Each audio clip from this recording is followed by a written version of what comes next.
ilişkili 121 şirkete ait hesaplarda 88 milyar liralık şüpheli para hareketi tespit edildi. Savcılık 35 kişi hakkında gözaltı kararı verdi.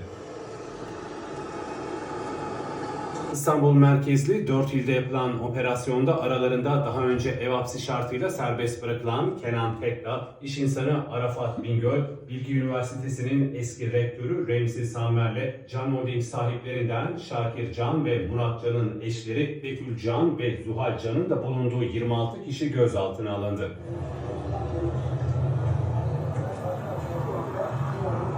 Üç kişinin yurt dışında olduğu tespit edilirken 6 şüpheli yakalama çalışmaları sürüyor.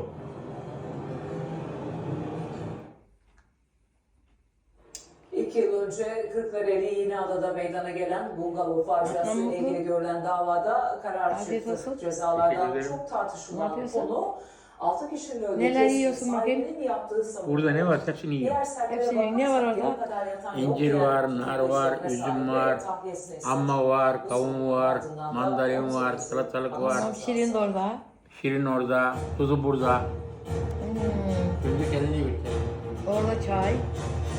Çayımız kaynıyor Uyurken burada. 5 kişi ezip öldüren adam 1 ay hapis yatıyor. 26 aydır benim gibi tutuklu olan yok. İşinin başına dönmeliyim. 6 kişinin hayatını kaybettiği selde tesis sahibi bu pişkin savunmayı yaptı. 11 yıl hapis cezası 18 yıla çıktı. Bir de şu Kıbrıs şeyini çekelim böyle. Kırklareli İğneada'da 2023 yılında yaşanan sel felaketinde bungalovlarda tatil yapan 6 kişi hayatını kaybetti. Sisli Vadi adıyla kurulan tesiste sele kapılan 18 bungalovun ruhsata aykırı olarak inşa edildiği ortaya çıktı. Tutuklanan tesis sahibi Bülent Bayrak'a 11 yıl hapis cezası